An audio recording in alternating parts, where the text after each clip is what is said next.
Greetings, Tony from Old River Hardgoods again.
Music you're listening to is Ancient Fields from my first CD, Forgotten Walls.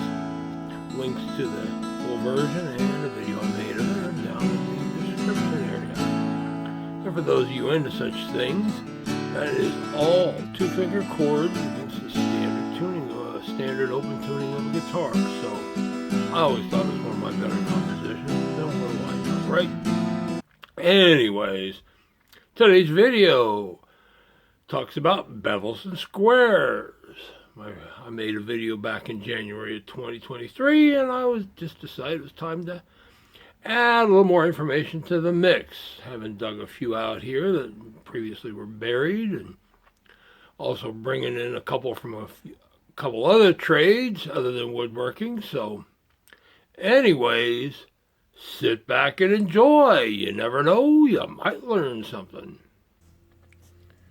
And here we have a pretty uncommon tool. This is a King patent Tri Square. It's marked Sargent, but they were made by Diston. Ernest King of Philadelphia, PA, was granted patent number 919883 on April 27, 1909 for the design of this tool.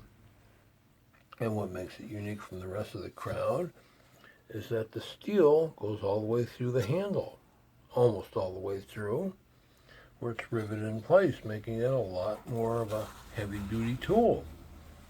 Good idea, but I'll tell you, I have not seen too many of these around by any of the makers. And this one's in reasonably good condition. Blade's got some frosting. There are some dings on the top edges. Handle's fairly good. Back also got some frosting and scratches. The rulings are readable for the most part. Here you can see the dinging a little more, but hey, look, this is a good looking tool. And like I said, I don't see too many of these guys around. You know, you watch for certain things. You definitely watch for oddballs. At least that's what I've learned over the years. And, well, I ain't seen too many of these, that's for sure. One of the bevel squares that you do find from time to time in an older model is this one. These were made by Diston. Very few of them are signed, but you can tell by the distinctive, fancy brass locking screw. This one's an 8-inch model. And these were made in 6 up to, I think I've had a 12-inch. The 6 and the 12s and even the 10s aren't that common, but the 8 inches show up on a fairly regular basis. And this one, of course, I cleaned. This one has a rosewood handle. I'm getting ahead of myself there. A lot of them have mahogany handles, but you do find rosewood from time to time. And this one cleaned up fairly well. Blade's got a couple spots of rust mostly out in the slot where it was hanging out of the body, but pretty clean. Handle's good. User initials down there. But This is a good collectible tool, and like I said, you do find it from time to time. They're not what I'd call rare, but they're definitely not as common as the Stanley models. Taking a look at some early Tri Squares. First one, this one I didn't find a maker's mark on. Handle's mahogany. It's got the 3 brass diamonds for plates. This one here also doesn't have a maker's mark. Another mahogany handle with the brass estruncheons plates. Both of these styles of squares were made in England from the latter part of the 18th century right up until probably the beginning of the 20th century. So with the absence of a maker's mark, it's kind of hard to say. If you look at the Joseph Smith's Key to the Industries of Sheffield, England, both of these are this style is illustrated in there. And I cleaned up pretty well. This one got a few dots yet. I can actually just pull this one off the shelf where it's been sitting for a while. This one's got a fair amount of user initials to it. Of course, the handle's worn, but solid. More user initials and dots. This one here, the handle's very worn on the back end. Blade's got these deep scratch marks. Not quite sure what the guy was doing with all this, but whatever. It's his tool. He uses it as he saw fit. Stanley did make this style of square for a few years. They'll have an eagle mark here, and those are very, very collectible. They're very uncommon. This one's got a user mark here, but unfortunately no Stanley eagle on it. Also, the Stanley #1 Tri Squares had a brass star set into the handle. No other marks, but brass star. Again, pretty uncommon tool, but... And of course, these were made by American makers as well. A number of the Philly and Connecticut makers made these styles. I should probably put together a list, but I'm just working off the top of my head right now. But they show up. A lot of times they're in pretty rough shape, but both of these clean up pretty well. So good users and great collectibles for sure.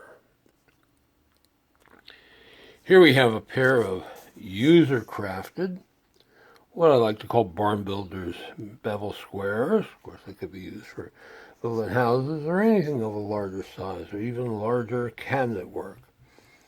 Both of them are oak, stained, of course, from use, wear. A couple bits of paint. This one's got HC made his mark on it, so I suspect he's to blame. And the styles are a little different. This one's got a wood screw for the joint, and looks like nails or whatever were peened in, maybe screws and just cut off. Both of these have pieced bodies rather than being a solid body. This one's got copper rivets and washers holding it together. Unfortunately, the interest in these is kind of waned, which is sad because, #1, nobody's making them anymore. If they do, they're making them to use. And the joints are a little loose on these. They could probably stand some tightening. Blade's got some light patina. But, these are just great early trade tools. And you want to put together a collection, get them now before somebody else realizes just how collectible they are. After the last video, a couple folks asked me what's in my coffee cup. Well, normally it's a stock STOK espresso shot, 5 packs of cane or natural sugar, a quick pump or two at the hot chocolate machine, followed by filling up the cup with dark roast, And one or two quick hits from the light cream, or half and half as it used to be called.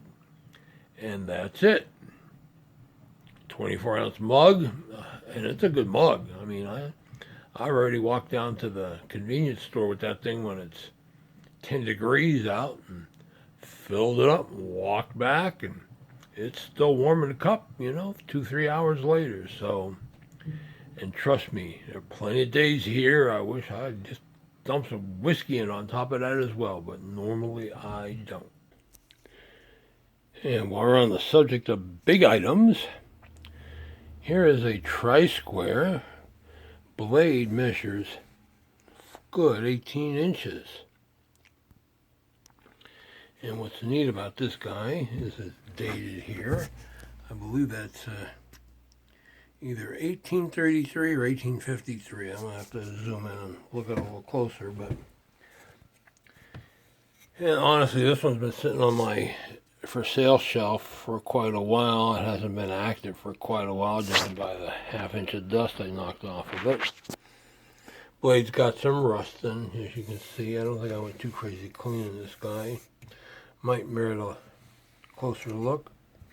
Is missing one of the diamond plates there. Not sure what the handle wood is.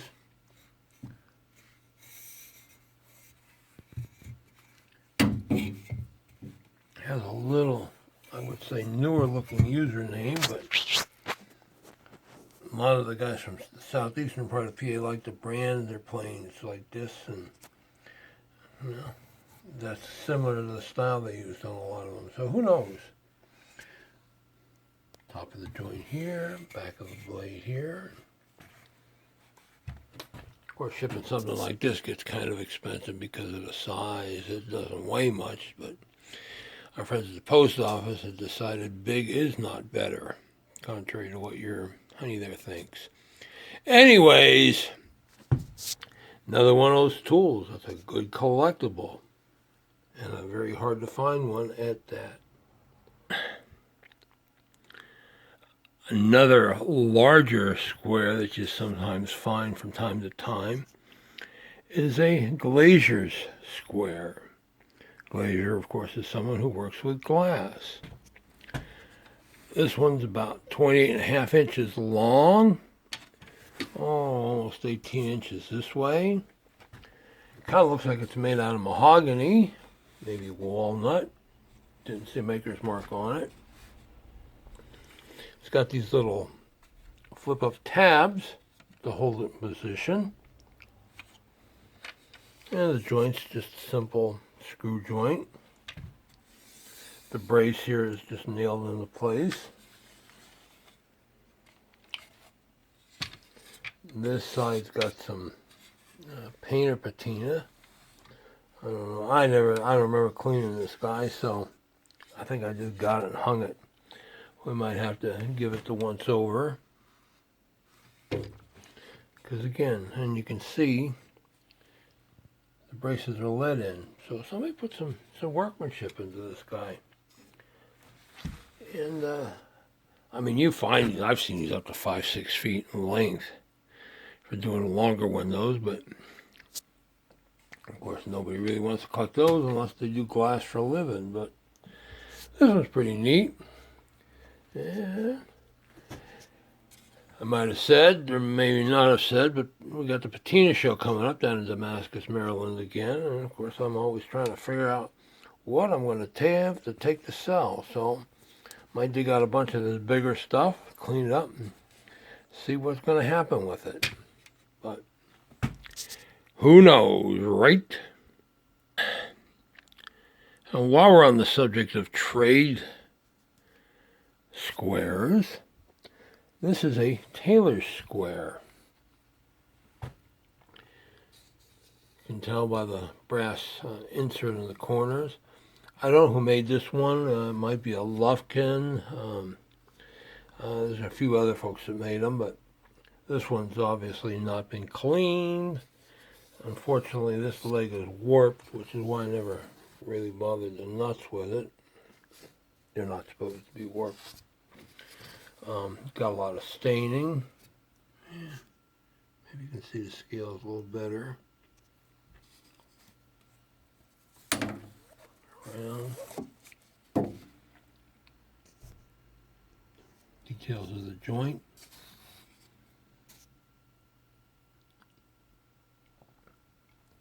And these have some specialized rulings on them.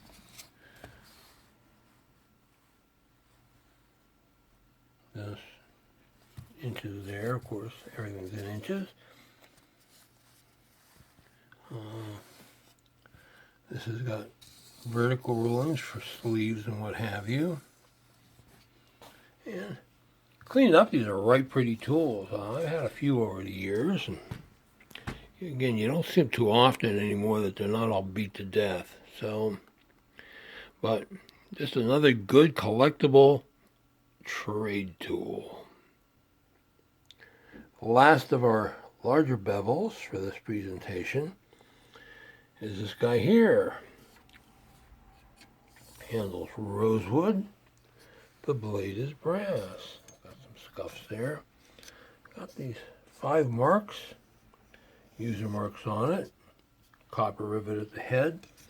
Unlike the other ones we looked at, this was sawn from a single piece, not put together. I'm saying it's rosewood, might be mahogany too. Back's got more of the same marks. Whoever 555 was. JAW, probably the maker. And the joint's a little loose, but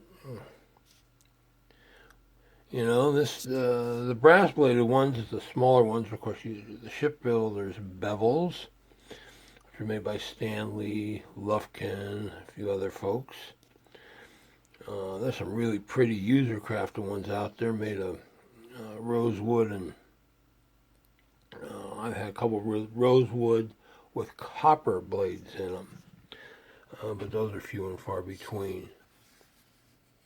And I've had this one guy for about a month and a half now. Nobody seems to be too interested in it, but you never know. It seems to be a long game anymore with the old tools. Sad to say.